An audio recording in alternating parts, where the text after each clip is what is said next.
ये बात हम जाके ग्राउंड पे समझा भी रहे थे और लोगों को ये बात समझ में भी आ गई, इसीलिए उन लोगों ने शायद हम लोगों को वोट नहीं किया। तरारी को अगर देखा जाए तो बहुत टफ सीट था, बहुत टफ सीट। हम लोगों ने जब उनसे बात करने की कोशिश की कि क्या आप जन स्वराज को वोट देने के लिए तैयार है, वो बोल रहे थे कि अगले साल 2025 में देंगे, 2025 में देंगे। तो हम लोगों ने बोला कि इस बार क्या तकलीफ है आपको, तो वो बोल रहे हैं कि इस बार हम किसी को हराना चाहते हैं, किसी को दिखा।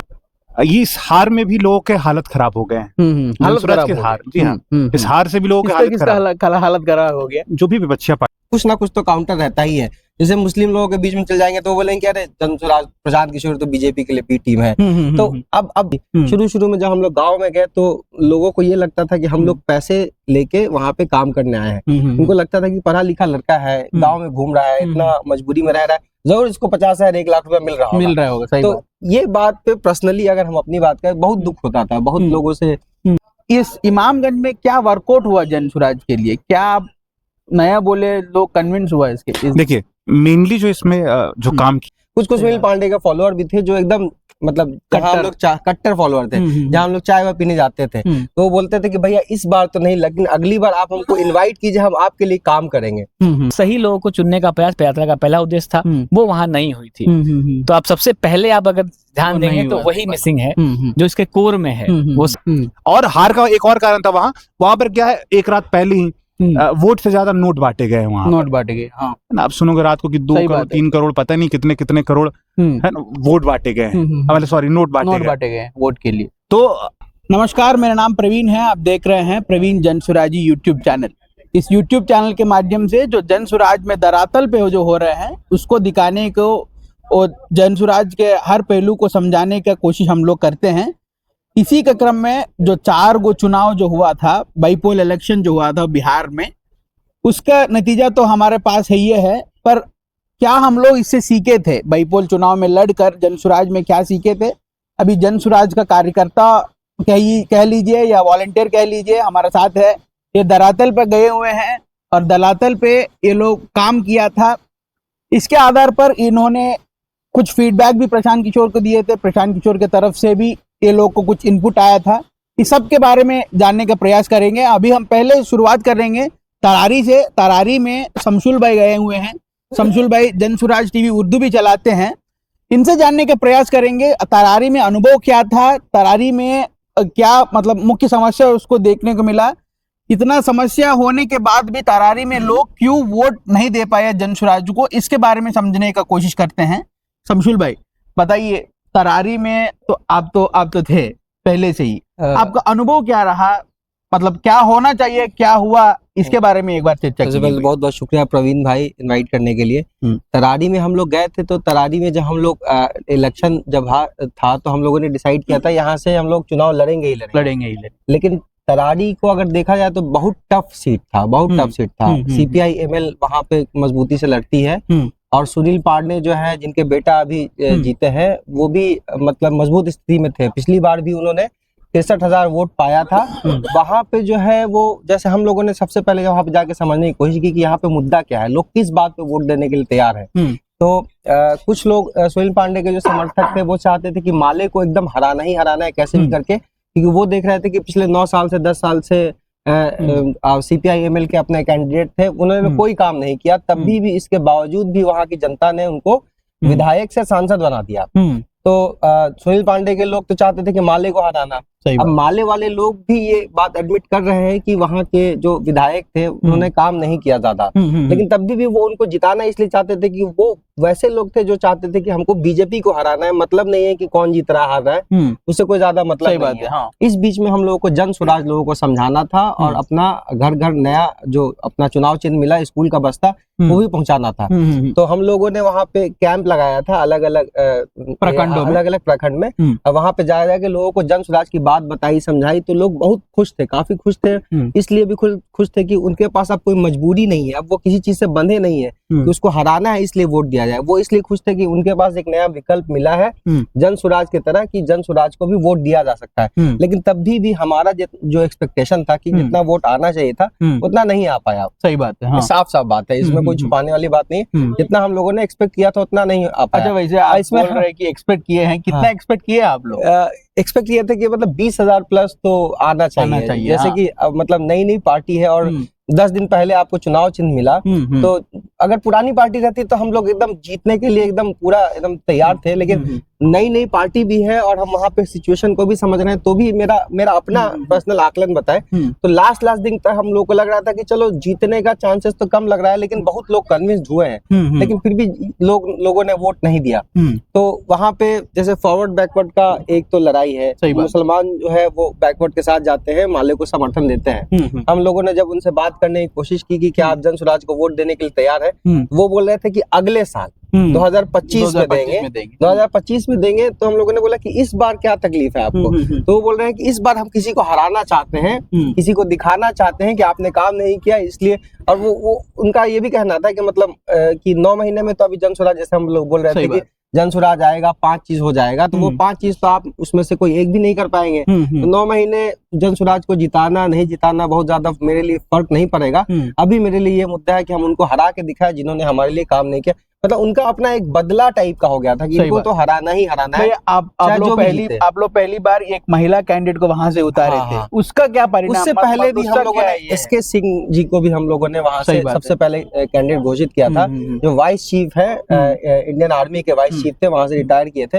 हम लोगों ने वो कैंडिडेट घोषित किया था, लेकिन अनफॉर्चुनेटली उनका वोटर आईडी नहीं होने की वजह से नॉमिनेशन नहीं भर पाए वो। उसके बदले हम लोगों ने फिर वहां पे, जैसे जन स्वराज का अपना प्रक्रिया है कि जो 4-5 लोग वहां से टॉप निकल के आए हैं, जो जिनको समाज चाहता है कि ये आगे बढ़े, तो उनमें से बात करके किरण सिंह जी को टिकट दिया गया। किरण सिंह जी की छवि बहुत अच्छी है, एसके सिंह जी की भी छवि बहुत अच्छी थी, लेकिन जैसे जिस तरह का लोग हो जाते हैं, उनकी आदत हो जाती है वैसी चीजों को सर्व करना। वहां पे चलता है बाहुबली कि नेता जो होगा वो चाहिए उनको शिक्षा रोजगार, लेकिन उनको चाहिए बाहुबली नेता से। ये कैसे आप एक्सपेक्ट कर सकते हैं? तो हम लोगों ने वहां पे बहुत समझाने की कोशिश की। शुरू में जब हम लोग गाँव में गए तो लोगों को ये लगता था कि हम लोग पैसे लेके वहां पे काम करने आए हैं। उनको लगता था कि पढ़ा लिखा लड़का है, गाँव में घूम रहा है, इतना मजबूरी में रह रहा है, जरूर इसको 50,000 1 लाख रुपया मिल रहा होगा। सही तो बात। ये बात पे पर्सनली अगर हम अपनी बात करें, बहुत दुख होता था। बहुत लोगों से डिस्कशन हुआ, थोड़ा सा हॉट डिस्कशन की। मतलब लोग ये सोच नहीं पा रहे कि बिहार का कोई लड़का जो बदलना करके जॉब रिजाइन करके नहीं आएंगे हमको समझाने।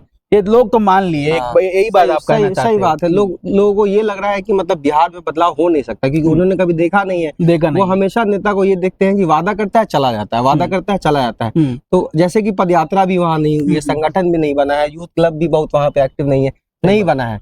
तो अब अपना मेन जो चीज था वो तो वहां पे हुआ नहीं, तो हमारी बात वहां तक कैसे पहुंचेगी? हम लोगों के जरिए पहुंचेगी, और हम लोग वहां के उस एरिया के थे नहीं, तो उनके पास थोड़ा सा ये भी दिक्कत था कि उनके समाज में से कोई खड़ा होकर नहीं बोल रहा था कि जन स्वराज को वोट देना चाहिए, क्योंकि वो बहुत ज्यादा कनेक्टेड जन स्वराज से नहीं। फिर हम लोग जाके वहां पे जितना समझा पा रहे थे, उनको बस इतना समझ में आया कि जन स्वराज बहुत अच्छी पार्टी है और इनको थोड़ा सा और मौका देके हम देखना चाहते हैं। 2025 में तो जरूर देंगे। कुछ सुनील पांडे के फॉलोअर भी थे जो एकदम मतलब जहाँ हम लोग कट्टर फॉलोअर थे, जहाँ हम लोग चाय वाय पीने जाते थे, तो वो बोलते थे कि भैया इस बार तो नहीं, लेकिन अगली बार आप हमको इनवाइट कीजिए, हम आपके लिए काम करेंगे। तो जन स्वराज का थोड़ा बहुत ये सब कमी रहा। और एक ये भी लगा हम लोगों को कि जैसे हम लोगों ने बूथ लेवल पे भी लोगों को रखा था कि बूथ लेवल पे लोगों को चेक करने के लिए, तो वहां पे भी बूथ लेवल पे भी थोड़ी बहुत मतलब ये हमारा पहला एक्सपीरियंस था जन स्वराज का भी, और हम जैसे लोगों का भी चुनाव का एकदम पहला एक्सपीरियंस था कि चुनाव लड़ते कैसे हैं। तो जीत या हार जो भी हुई हमारे लिए ये जरूरी था कि हम पहले लड़ के सीखे तो कि सही बात कैसे कैसे लड़ते हैं, तब तो जाके जैसे प्रशांत किशोर आपको मतलब अभी तक आप चुनाव में कभी पार्टिसिपेट नहीं किया, अभी आप गए हो, पर आपको कभी लगा कि ये चुनाव है ये मतलब बहुत भयंकर होता है, कोई सामान्य आदमी जा नहीं सकते, रणभूमि में जा नहीं सकते हैं, ये सब जो अनजान लोग हैं, जो जनरल सोचते हैं ये गलत है। हमको मेरे हिसाब से अगर पूछा जाए तो चुनाव लड़ने के लिए कोई भी लड़ सकता है। एक चीज जो हमको सबसे ज्यादा समझ में आई, वहां पे लोगों ने खुद बताया, वो है कि जनसंपर्क आप कितना कर रहे हैं। अगर आप उनके गांव में जा रहे हैं, उनके घर में जा रहे हैं, शादी पे पार्टी पे, भले उसका बहुत ज्यादा मतलब ना हो, इससे डेवलपमेंट का कोई कनेक्शन ना हो, लेकिन लोगों को ये फील होता है कि ये मेरे अपने हैं और हम इनको वोट दे सकते हैं। तो नेता इस बात का फायदा उठाते हैं, नेता इस बात का फायदा उठाते हैं कि ये नेता तो मेरे पास डेली आता है, चाहे वो मेरा काम करे ना करे, बहुत अच्छा नेता है, इसी को हम आगे बढ़ाएंगे। अच्छा, कई आप सुने कि ये जन स्वराज से मतलब कोई गरिया रहे हो जन स्वराज को, कोई ये बोल रहे हैं कि प्रशांत किशोर दोगला है, ये पार्टी मतलब कोई दूसरे आदमी को ला रहे हैं, ये पेड वर्कर्स को ला रहे हैं करके। कई आप ये लोगों जनता से सुने हैं प्रशांत किशोर के बारे में शिकायत करने की? अगर जनता को भी हम डिवाइड करें तो दो तरह की जनता है। एक है जो न्यूट्रल है, जिनको किसी पार्टी से कोई कनेक्शन नहीं है, हाँ। उनको चाहिए कि सड़क चाहिए, बिजली चाहिए, रोजगार चाहिए, पलायन से मुक्ति चाहिए, तो वो लोग ऐसा नहीं बोलते हैं। उन लोगों के पास जब भी जाते हैं तो उनको एक चीज की कमी लगती है कि वो जन स्वराज पे भरोसा कैसे करें, और थोड़ा और समय दे के उनको भरोसा कराया जाए तो वो भरोसा करके जन स्वराज के साथ आने के लिए तैयार है। लेकिन वहीं पे दूसरे लोग हैं जो किसी पार्टी से जुड़े हैं, किसी भी समुदाय से जुड़े हैं, किसी भी पार्टी से जुड़े हैं, तो उनका कुछ ना कुछ तो काउंटर रहता ही है। जैसे मुस्लिम लोगों के बीच में चल जाएंगे तो वो बोलेंगे कि अरे जन स्वराज प्रशांत किशोर तो बीजेपी के लिए बी टीम है। तो अब पहले हम लोगों को ये सारी बात खुद उनको समझानी पड़ती थी, लेकिन अभी जन स्वराज के इतने वीडियोस देख के और इतने कार्यकर्ताओं से, लोगों से बात करके उसी फील्ड में से लोग तैयार हो गए हैं जो उनका जवाब दे रहे हैं। जैसे मान लिया आप बोल रहे हैं जन स्वराज के खिलाफ, और आपके बगल में ही कोई आपका दोस्त खड़ा होके वो बोल रहा है कि ऐसा कैसे बोल सकते हो, तुम एकदम गलत बोल रहे हो। सही बात। ये हमारी ताकत है जो हम लोगों ने उन तक समझाई है, पहुंचाई है। शमशुल भाई, एक हम आपसे सवाल करना चाहते हैं। आप खास तौर के उर्दू चैनल चलाते हैं, एक मुसलमान भी है। अगर एक मुसलमान जो ऐसे फैलाते हैं, मतलब बहुत सारे लोग जाके उसको बताते हैं ये बीजेपी के बी टीम में है, वो पूर्ण तरीके से कन्विंस हुआ मुसलमान को, आप कैसे जाके उसको मोटिवेट किए, इसके बारे में एक बार बताइए। देखिए, मतलब क्या बताने से वो कुछ, देखिए जैसे कोई भी आदमी जब ये सुना कि जन स्वराज प्रशांत किशोर बीजेपी का बी टीम है, तो उसके पीछे उसको कुछ ना कुछ लॉजिक भी दिया गया होगा। लॉजिक दिया कि मोदी जी के साथ काम किए हैं और नीतीश कुमार के साथ भी कुछ दिन तक रहे हैं, और हिंदू है और फॉरवर्ड है, तो ये बीजेपी के बीच में कुछ तो लॉजिक दिया है। सही बात। तो इसके अगेंस्ट में जो लॉजिक है, जो हमारे लिए काम करता है, वो हम उनको जाकर समझाते हैं कि आप किसी एक इंसिडेंट को लेके बैठे हैं जिसपे आप डिक्लेयर कर दे रहे हैं कि ये बीजेपी की टीम है, बाकी का 9 इंसिडेंट क्या, उसके बाद का भी तो आप बोलेंगे ना। हम 20 साल पहले कैसे दिखते थे और अभी हम कैसे दिखते हैं, दोनों में डिफरेंस होगा। पहले हमको 20 नंबर साइज आता होगा, अभी हमको 30 नंबर आता है। हम ये लेकर नहीं बैठ रहे थे कि इसको स्मॉल आएगा, तो अब तो मीडियम हो गया ना भाई, अब तो लार्ज हो गया ना। आदमी अपनी गलतियों से सीखता है, कोई भी आदमी ऐसा नहीं है कि परफेक्ट होता है। मान लिया अगर लोगों को लगता है कि बीजेपी के साथ काम करना प्रशांत किशोर की गलती थी, ठीक है, तो मान लिया गलती थी, तो गलती इंसान से हुई, इंसान ही तो सुधार रहा है, जो हरा रहा है वो भी तो प्रशांत किशोर ही है, कौन हरा रहा है। सही बात। चाहे आप ये बंगाल की बात कर लीजिए, चाहे आप दिल्ली की बात कर लीजिए, चाहे आप पंजाब की बात कर लीजिए, कहीं की भी बात कर लीजिए, प्रशांत किशोर ने मेहनत करके बीजेपी को हराया है, वो भी बोल के हराया है। तो वैसे मुसलमान जो सिर्फ कंफ्यूजन के वजह से, डेटा की कमी के वजह से लोगों से मैनिपुलेट हो गए, जो उनको बोल दिया, तो उनको अगर सही डेटा दिया जाए, प्यार से समझाया जाए, उनको ये भी अलग अलग चीजें बताई जाए कि हम भी तो हैं आपके सामने, तो वो लोग समझने के लिए तैयार होते हैं। थोड़ा सा कंफ्यूजन है, लेकिन वो भी धीरे-धीरे करके हमको लगता है, जैसे प्रशांत किशोर बोलते हैं कि मुसलमानों को लोगों ने इसलिए इस्तेमाल किया है कि वो हमको एकजुट होकर वोट दे सके, और सबसे ज्यादा इस्तेमाल किया राजद ने। तो प्रशांत किशोर जैसे बोल रहे हैं कि लालटेन से किरासन तेल निकल रहा है, ये सच्चाई है, किरासन तेल सच में निकल रहा है, और वो मतलब बिना किसी कारण नहीं निकल रहा है, क्योंकि इतने सालों तक तो देख लिया हम लोगों ने भी कि आरजेडी को समर्थन देने से क्या होता है, कुछ नहीं होता है। तो धीरे धीरे करके सारे मुसलमान वहां से निकल रहे हैं, और इंशाल्लाह हम लोग उम्मीद करते हैं कि 2025 में अच्छा रिजल्ट आएगा, सारे मुसलमान एक साथ एकजुट होके जन स्वराज के समर्थन में आएंगे। बहुत बहुत धन्यवाद शमशुल भाई। बागिश भाई, आप बताइए, आप रामगढ़ में लंबे समय तक थे, वहां से जातीय समीकरण जो भी हो, वहां हम लोग एक सुशील कुशवाहा जी को लड़ाए थे जन स्वराज की तरफ से, उसका परफॉर्मेंस कैसे रहा, और क्या आप फीडबैक प्रशांत जी को दिए हैं, ठीक है, और प्रशांत किशोर के द्वारा आपको क्या मार्गदर्शन मिला और आगे काम करने का, इसके बारे में पहले आपका अनुभव के बारे में, फीडबैक के बारे में, और उसके बाद मार्गदर्शन के बारे में एक बार आप बताइए। देखिए, सबसे पहले तो एक बात सब लोगों में कॉमन होगी, वो ये होगी कि हम सबका पहला चुनाव था, सबका पहला, और इससे पहले हम लोग जहां भी कार्य करते थे, हम लोग जब आए तो यहाँ बिहार को लेकर आए थे, उसके बीच में चुनावी प्रक्रिया इसका एक हिस्सा है, हम लोग इसके लिए आए भी नहीं थे। तो जो इनपुट है वो तो लर्निंग ही आप समझिए, उसको वो सीखना ही समझिए, क्योंकि जीत भी जाती अगर तो भी हम उसको सीख के रूप में ही लेते, क्योंकि हमारा जीतना और हारने का एक ही मकसद है, वो है बिहार को बदलना। सही बात। और उसी मोटिवेशन के साथ हम लोग आए भी थे। हम लोग को ना कोई पुरानी राजनीति उतना ज्ञान है, अगर होगा भी तो वो टीवी और वीडियो के थ्रू जितना समझ पाते थे उतना समझ पाते थे, कभी जमीन पर जाके अपनी आंखों से तो नहीं देखा था। तो उस लिहाज से आप बात किए तो बहुत एक्साइटिंग था। पहली बार जाना, जमीन पर इस चीज को होते हुए देखना, और ऐसी स्थिति में जाना जब आप बहुत टफ सिचुएशन, और हम लोग अपने आप को इसलिए भी खुशनसीब मानते हैं कि हम किसी उन पार्टी के सदस्य के तौर पर नहीं गए थे जो पहले से वहां काबिज हैं, जो सत्ता में है या विपक्ष में है। सही बात। हम पूरी तरीके से नाइव थे। हम, आप समझिए कि इस राजनीति के अगर को एक इंसान के जीवनी के बारे में देखा है तो हम एक बच्चे की तरह वहां पे गए थे एकदम सीखने के लिए। जो कुछ भी हो रहा था हमारे लिए पहली बार हो रहा था। हाँ, लेकिन एक बात जरूर है कि हम उस व्यक्ति के छत्र छाया में काम कर रहे थे जिसका नाम प्रशांत किशोर है, जिसने दुनिया को सिखाया है कि चुनाव कैसे लड़ा जाता है। उस लिहाज से देखेंगे तो हमने बहुत मजबूती के साथ लड़ा तो है। परिणाम चाहे कुछ भी हो, जैसे शम्स भाई बता रहे थे, उसका रीजन है, वो यही रीजन है, और वो पहले भी पता था। तो हम लोग इस बात से अपने आप को पीछे नहीं कर रहे हैं कि हम लोग वहां पे जनता ने अभी हमारी बात को नहीं समझा है। इस बात से हम पीछे नहीं हट सकते हैं क्योंकि नहीं समझा है। सही बात। हम कितने सही हैं, कितने गलत हैं, वो करने का प्रयास हम लगातार आजीवन करते रहेंगे, उसके लिए संकल्पित है। और प्रशांत जी ने भी हमसे कहा है कि 2 साल लगे कि 5 साल लगे, हम सबसे ये बात कहते रहे हैं और खुद भी ये मानते हैं, वो डिटर्मिनेंट हैं कि इस काम को करने में 2 साल लगे कि 5 साल लगे, कि पूरा जीवन इसमें लग जाए, लेकिन इस काम को किए बिना मानेंगे नहीं। और वो काम कौन सा है? वो काम ये है कि राजनीति में परिवारों का दबदबा खत्म करके आम जनता के बीच में उसको उस ताकत को ले आके डाला जाए, उनको समझाया जाए कि आपकी वोट की ताकत है क्या, और उससे आपका, आपके बच्चों का, आपके परिवार का, आपके समाज का निर्माण हो सके। इसको लेकर जनसुराज संकल्पित है। तो ये जो चुनाव लड़े, ये सबको पता है 2 अक्टूबर को पार्टी दल बना था। दल बनने के बाद चूंकि पार्टी बन गई थी, अभी तक अभियान चल रहा था, तो अभियान में हमारे ऊपर इतनी बड़ी जिम्मेदारी नहीं है चुनाव लड़े कि नहीं लड़े। जब अभियान चल भी रहा था तो जहां जहां लोगों ने कहा चुनाव लड़े, वहां हम लोगों ने लड़ा, जीत भी हासिल की। और जो सो कॉल्ड बड़ी पार्टियां हैं वो दूसरे नंबर पर रही, कई बार कहीं कहीं चौथे नंबर पर रही। हम लोग वो चुनाव जीतते भी रहे, लेकिन उस वक्त हम किसी को समर्थन दे रहे थे। कोई सही व्यक्ति लग गया तो उसके पीछे अपनी ताकत, संसाधन, पैसा, बुद्धि लगा के उसको जिताए जा रहे थे। लेकिन अब जब पार्टी बन गई थी तो आप जब एक पार्टी के रूप में तब्दील हो जाते हैं तो लोगों का एक्सपेक्टेशन है कि आप बताइए कि आप अपनी बात को कितना सही तरीके जमीन पर ला पाएंगे, ताकि और जो दूसरे लोग हैं वो आपकी बात को समझने में उनको साहलियत हो और उनको लगे कि आप ठीक काम कर रहे हैं। इसलिए भी हमारा बहुत जरूरी था कि पार्टी बनने के बाद चुनाव लड़े। प्रशांत जी को, हमको, आपको, सबको ये बात पता है कि वहां पदयात्रा नहीं हुई है, नहीं हुआ। हाँ। और जो जनसुराज है, पदयात्रा उसकी आत्मा है, आत्मा ही वहां नहीं है।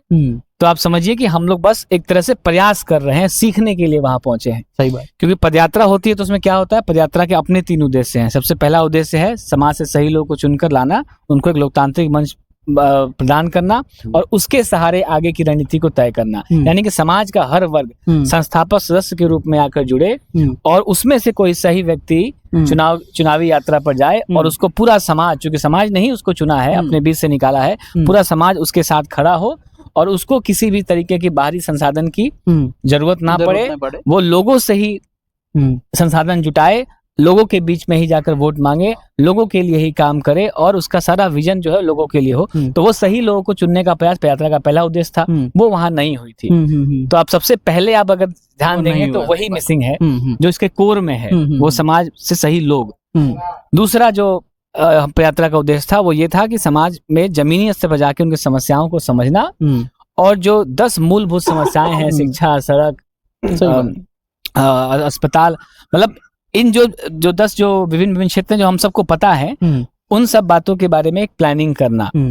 तीसरा था कि जो समाज से जो जितने भी समस्याएं मिली हैं उनको विशेषज्ञों की राय जोड़ के, जैसे अगर हमारा बिहार में अगर हम पर्यावरण को सही से नहीं रख पा रहे हैं तो पर्यावरण के जो विशेषज्ञ हैं वो उनके साथ आए। अगर हम एजुकेशन ठीक यहाँ नहीं कर पा रहे हैं तो एजुकेशन के जो विशेषज्ञ हैं वो हमारे साथ आए, और जो जमीन पर लोग कह रहे हैं उसके आधार पर उनके साथ मिलकर एक विजनरी डॉक्यूमेंट बनाया जाए, और उसको 10 साल तक के लिए बिहार को 10 अग्रणी राज्यों में शामिल करने के लिए तैयार किया जाए। सही बात। ये तीनों उद्देश्य कैसे पूरे होते हैं? वहां पदयात्रा ही नहीं हुई है, तो 3 बात हमारे पास नहीं थी। जनसुराज कहती है कि जनसुराज आएगा तो 5 काम हो जाएगा, जैसे शम्स भाई ने बताया, उसको भी गिना देते हैं। वो पहला काम था कि प्रखंड स्तर पर एक विश्व स्तरीय स्कूल की स्थापना करना, जिसका एग्जाम्पल प्रशांत नेतरहाट का कंपैरिजन करके देते हैं। यानी कि विश्व स्तर के स्कूल हर प्रखंड में एक स्कूल देना, जब तक ये व्यवस्था नहीं बनती है, अगर जनसुराज सरकार में आ जाती है तो बनने में 2 साल 4 साल का समय लग सकता है। तो ये जब तक ये व्यवस्था नहीं बनती है तब तक सारे बच्चों की पढ़ाई फ्री कराना, चाहे वो जिस भी स्कूल में अपने बच्चों को पढ़ा रहे हैं उसकी फीस जनसुराज भरेगी। सही बात। ये सबसे पहला कार्य जो जनसुराज कह रही थी कि जनसुराज आएगा तो 5 काम हो जाएगा, उनका सबसे पहला काम ये था। दूसरा काम ये था कि जो 400 की पेंशन मिलती है लोगों को, जो वृद्ध लोगों को, उनको 2000 रुपये कर दिया जाए, क्योंकि सबको मालूम है कि जो एक उम्र के बाद लोगों को स्वास्थ्य लाभ लेने के लिए कई जांचों के सहारे गुजरना पड़ता है, कई बीमारियां लग जाती हैं और उन सब के आधार पे मेडिसिन के लिए 400 रुपये पर्याप्त नहीं है, तो उसको कम से कम 2000 किया जाए और उसको समय से समय रिवाइज करते रहा जाए जैसे जैसे महंगाई बढ़ती है। तीसरा जो था कि वो रोजी रोजगार के लिए जो लोग हमारे लड़के जो प्लान करते हैं, जो बहुत बड़ी समस्या है बिहार के लिए, हम सब उसके कहीं ना कहीं उस कर्ज को झेले हुए हैं, तो वो सबसे पहले उसको खत्म करने के लिए यहीं पे पंचायत स्तर पे किसी रोजी रोजगार की व्यवस्था की जाए। जिस बच्चे में हुनर है उसके हाथ में पूंजी रखी जाए और उसको कहा जाए तुम व्यापार करो सरकारी गारंटी के ऊपर, और उस व्यापार को करते वक्त खुद के लिए जॉब हासिल करो और 10 लोगों को और रोजगार दो। सही बात।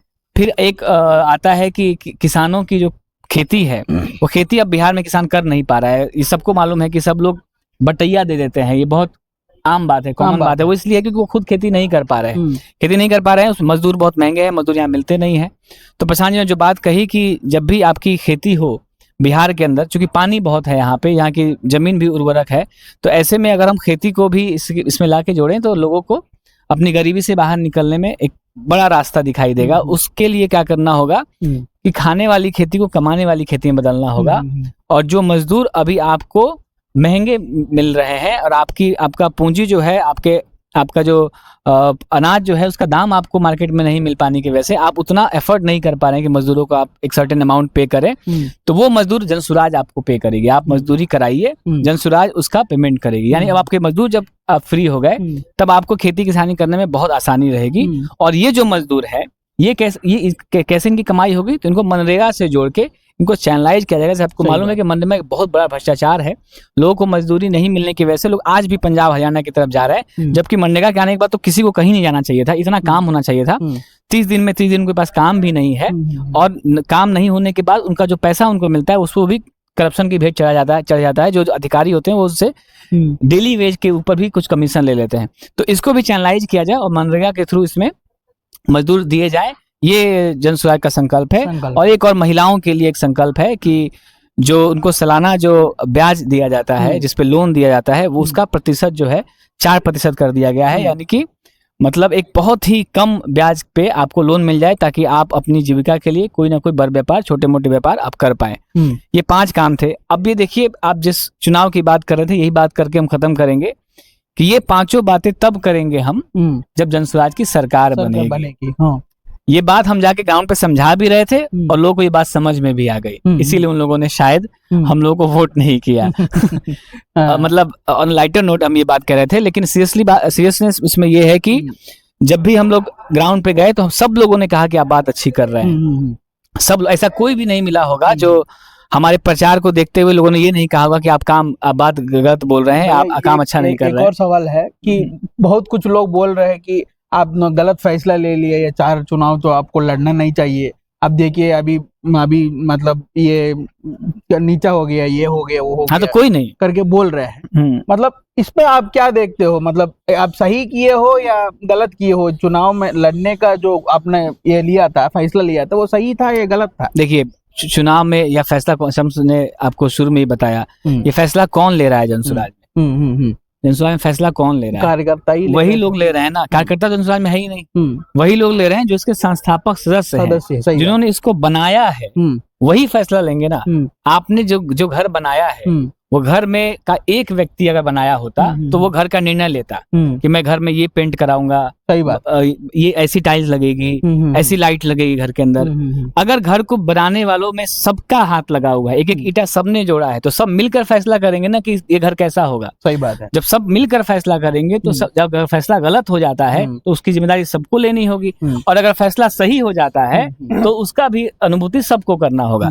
तो ये जनसुराज जो है लोकतांत्रिक मंच है, और ऐसे मंच पे जब कोई फैसले लिए जाते हैं तो लोगों की सहमति से लिए जाते हैं। ये कोई प्रशांत किशोर का निजी फैसला तो था नहीं।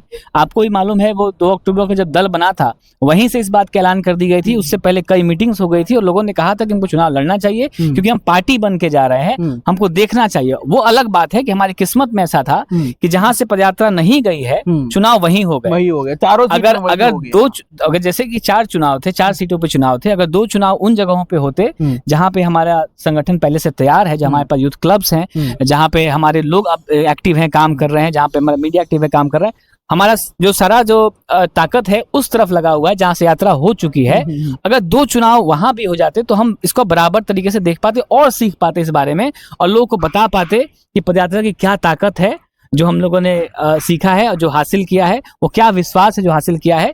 ये थोड़ा सा एक तरफा हो गया है, इसलिए हम लोग को या जनसुराज से जुड़े हुए लोगों को, जो लोग जनसुराज को आज की नजर से देख रहे थे, उनको इसलिए नहीं घबराना चाहिए दोस्त, क्योंकि हम लोग वहां नहीं गए थे। हम लोग तभी गए हैं जब चुनाव आया है और इस बात को जनसुराज की ताकत मानिए कि हम लोग गए हैं, लोगों का दिल जीत कर आए हैं, अपनी बात घर घर तक पहुंचा के आए हैं और कहीं पे बहुत अच्छे वोट मिले हैं, कहीं पे बिल्कुल भी वोट नहीं मिले हैं। वो वहां का अपना 9 महीने का जो कार्यकाल अभी बचा हुआ है उसके आधार पे भी वो लोगों ने वोट किया है, इसको आपको समझना होगा।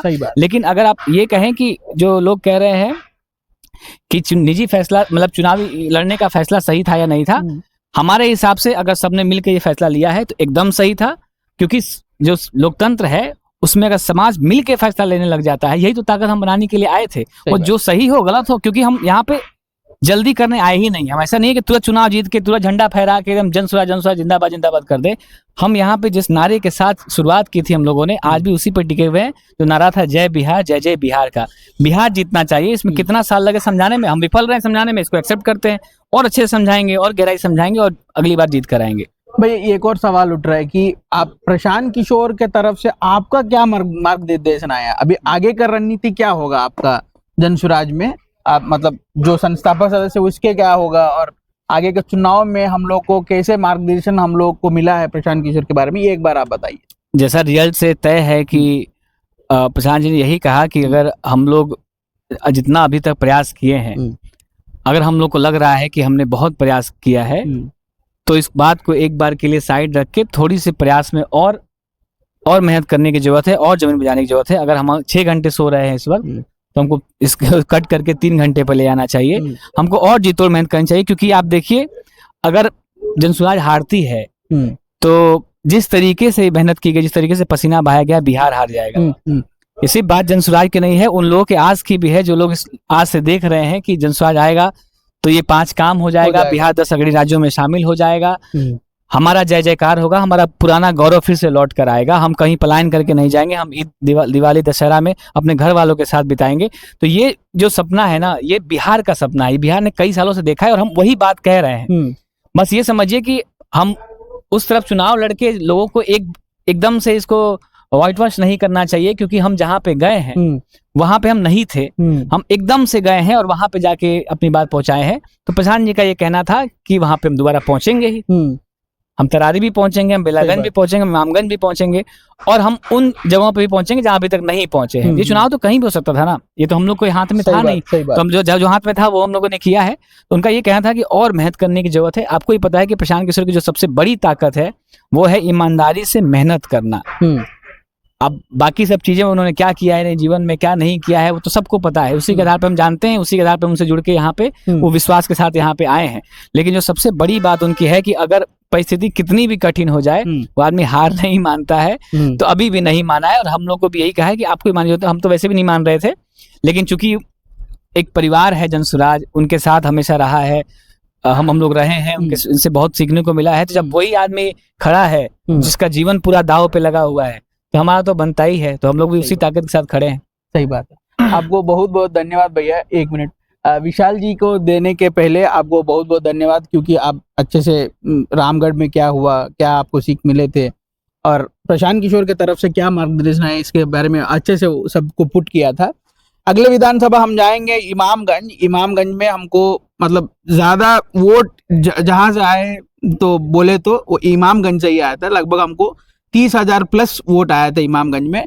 ये अगर बाकी 3 जगह अगर आप देखेंगे तो हमको 17,000 से कम वोट आया था, ये विधानसभा में 30,000 से ज्यादा वोट आया था।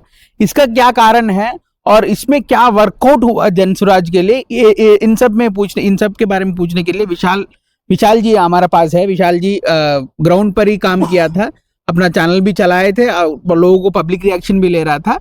उनसे पूछने का प्रयास करेंगे कि क्या चीज वर्कआउट हुआ इमामगंज में, एक बार बताइए भैया। हाँ, बहुत बहुत धन्यवाद।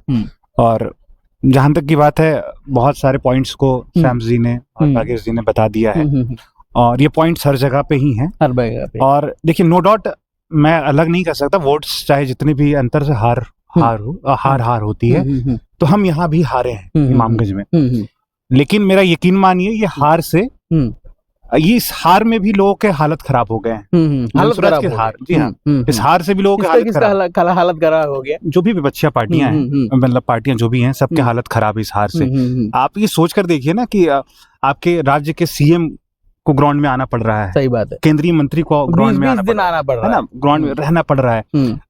मुझे जैसा याद है, मैं तो वहीं का हूँ, इमामगंज का ही। तो पहला जब चुनाव लड़े थे मांझी जी, तो पहले चुनाव, अच्छा, आप इमामगंज के ही वोटर हैं? जी हाँ, जी हाँ।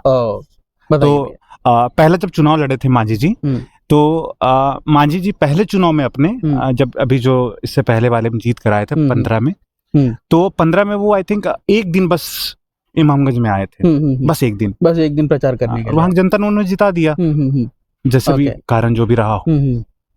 दूसरा बार जब वो चुनाव लड़े, तो सिर्फ 3 दिन वो रहे थे। लेकिन अगर आप इस बार को देख लो, तो इस बार जबकि वो कैंडिडेट भी नहीं है, उनकी बहू चुनाव लड़ रही है और उनको वहां पे अड्डा गाड़ना पड़ा अपना, ठीक है। और वो कभी भी, जैसा लोग जानते हैं, वो कभी भी जनरल कैटेगरी के जो लोग हैं उस जगह पे नहीं जाते हैं वो ज्यादातर।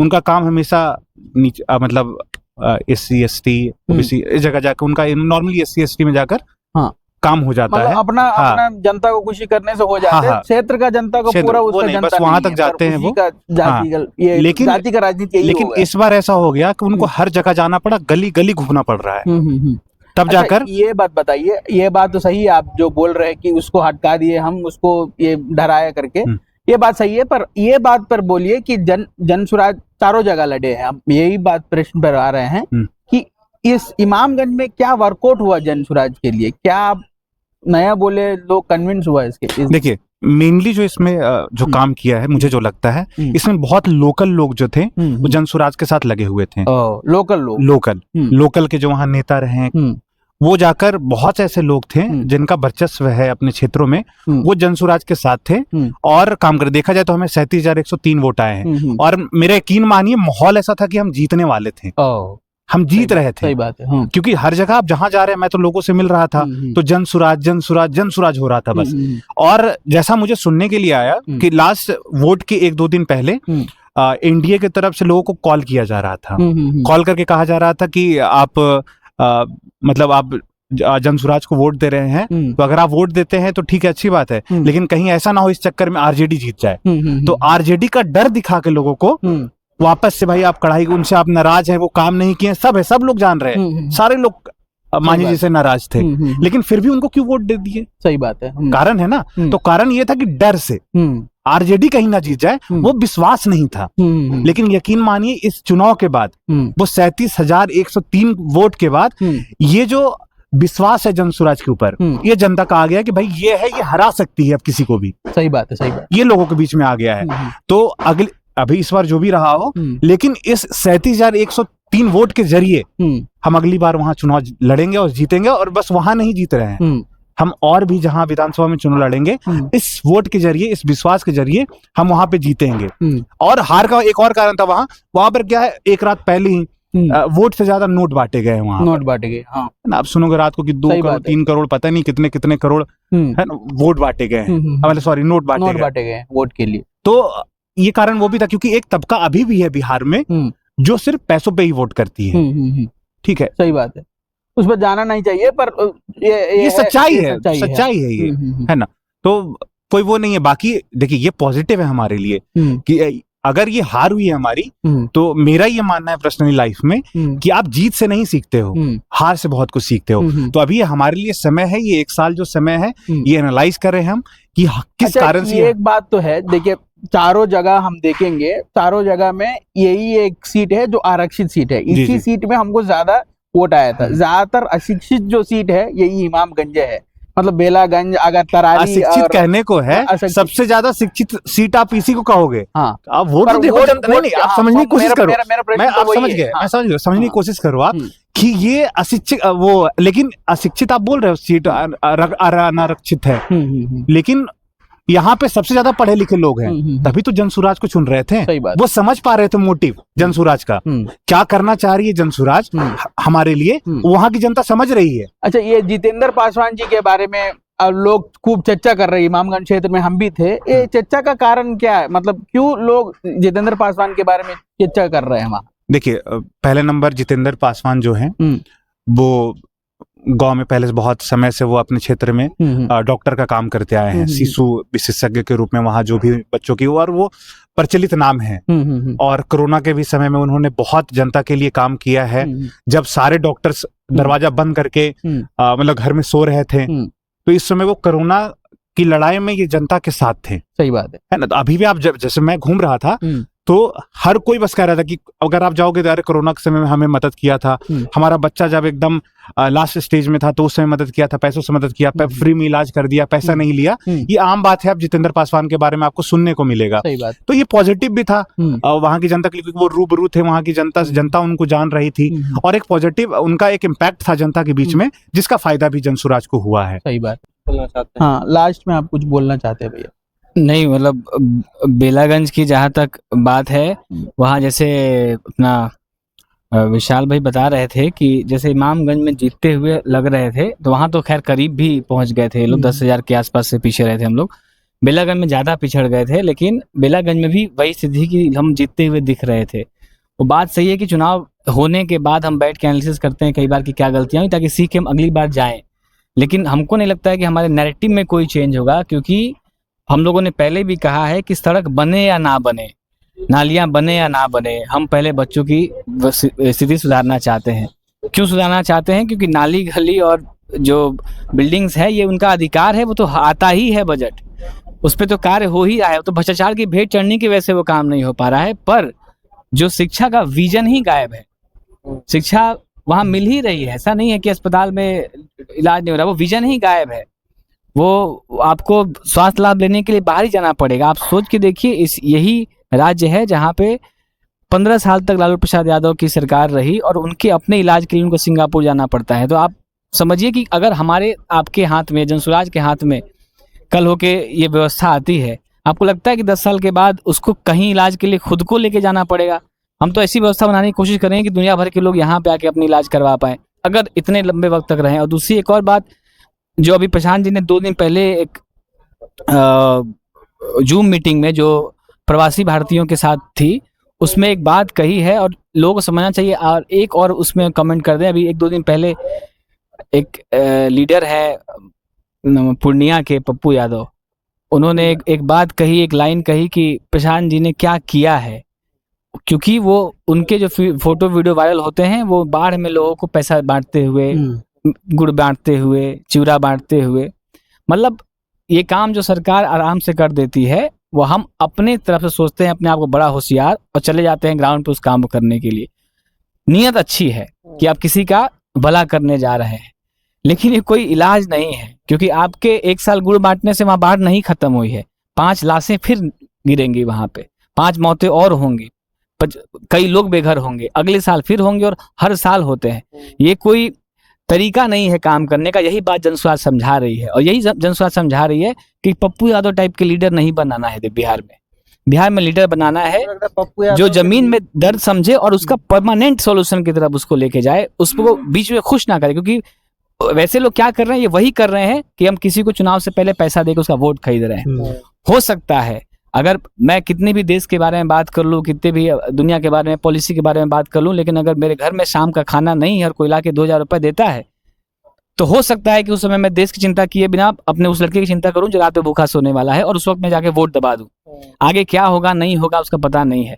तो ये जो बात हम लोग को एकदम जाके जमीन पर लोगों के कान में डालना और हम जिस विजन के साथ आए हैं उस विजन को उतार देना, यहाँ पे हमको और प्रयास करने की जरूरत है। बाकी हमको नहीं लगता है कि हमारे नैरेटिव में कोई भी चेंज होने वाला है। हम जिस विजन को लेके आए हैं, उस उत्साह को लेके आए, वो कि वही मर जाएगा। अगर हम लोग सिर्फ ये देख के कि चुनाव जीतना है इसलिए दूसरी बात करनी शुरू कर दें तो जनसुराज खत्म हो जाएगा और हमारा जो विजन है और हम सब कुछ खत्म है। हमारा तरीका बदल जाएगा, हम समझाएंगे और बेहतर तरीके से। लेकिन जो समझ बनाई है प्रशांत किशोर ने 10 साल में चुनावी राजनीति में, उसके ऊपर कोई क्वेश्चन नहीं कर सकता है कि चुनाव लड़ाने के बारे में तो। और दूसरा बात कि हम सबके समर्पण पे भी कोई क्वेश्चन नहीं कर सकता है। जिस तरह से हर लड़के अपना जीवन का सब कुछ यहाँ छोड़ कर आए हैं, उनको हर दूसरे दिन पता नहीं होता है जब घर से फोन आता है कि हम करियर में क्या होने वाला है, हम अपना जीवन को कैसे बिताने वाले हैं। हम करीब करीब उन्हीं वर्ग के साथ खड़े हो गए हैं जो 2000 रुपये में अपना वोट भेज देते हैं। हमारी स्थिति भी अब कुछ दिनों में वैसी हो गई ना, हमारे पीछे कोई करियर बचा है ना, आगे कोई भविष्य दिख रहा है। हमारा भविष्य बिहार से जुड़ा हुआ है कि बिहार में कुछ बेहतर होगा तो हमारा भी बेहतर होगा। हम भी बिहार के नागरिक हैं और हम बस उसमें बनने के बाद उसमें उस घर में रहने वाले लोग नहीं हैं, हम उस घर को बना रहे हैं, इतना ही अंतर है बस। तो हमको नहीं लगता है कि इसमें बहुत ज़्यादा बदलाव करने की ज़रूरत है। हमको और समझाने की ज़रूरत है, और समझाने में अगर हमारे भाषा अलग होनी चाहिए तो वो उसको करेंगे। अगर हमको समझाने में कुछ और संसाधन लगाने की जरूरत है तो वो करेंगे। अगर एक घर में 5 बार गए हैं नहीं बात समझ में आई तो 15 बार जाएंगे, लेकिन समझाने की कोशिश करेंगे, समझा के ही निकलेंगे। और जिस क्षेत्र में चुनाव लड़े हैं, अभी भी अगर कोई बाहरी व्यक्ति, अभी तो जनसुराज से में जुड़े हुए तो हम लोग अपने बारे में बात करेंगे ही, लेकिन कोई भी बाहर का व्यक्ति अगर इन चारों क्षेत्र में जाता है, कोई ऐसा घर नहीं मिलेगा जो ये ना बता दे कि जनसुराज आएगा तो कौन से काम 5 काम हो जाएंगे और जनसुराज आएगा तो 25 में वोट करेंगे कि नहीं करेंगे। अब वो उनके फ्यूचर को निकाल के हम बाहर तो नहीं दिखा सकते हैं मैप करके, लेकिन अगर किसी को भी जाना है तो जाएं उस चारों क्षेत्र में। बेशक वहाँ पे नतीजे हमारे पक्ष में नहीं है, लेकिन अगर घर पे जाएंगे तो वहाँ से दरवाजा नॉक करेंगे तो सबसे पहले आदमी बाहर निकलेगा तो जनसुराज का नाम लेगा और बोलेगा कि 25 में वहाँ देने के लिए तैयार है। जैसे वागीश भाई बोल रहे हैं, जैसे जनसुराजी बोल रहे हैं, उसका नैरेटिव में कोई चेंज होने वाला नहीं है।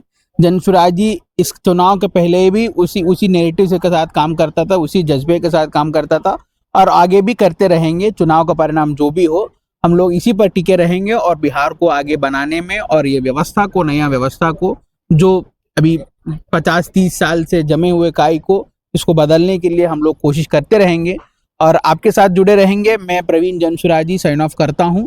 और आप अगर आपको ये चैनल अच्छा लगा तो ये चैनल को सब्सक्राइब कीजिए और ये वीडियो को लाइक कीजिए, अपने दोस्तों को, अपने यारियों को शेयर कीजिए। एक बार अंतिम में, एक बार जाने के पहले एक बार हम जय बिहार का नारा लगा के जाते हैं। ये हमारा ये रहा कि जाने के पहले ही अपना स्टाइल रहा। सो एक बार जय बिहार बोलते हैं, एक बार आप लोग भी जय जय बिहार बोलिए। जय बिहार, जय जय बिहार, जय बिहार, जय बिहार, जय बिहार, जय जय बिहार। सबको प्रणाम। अरे वाह।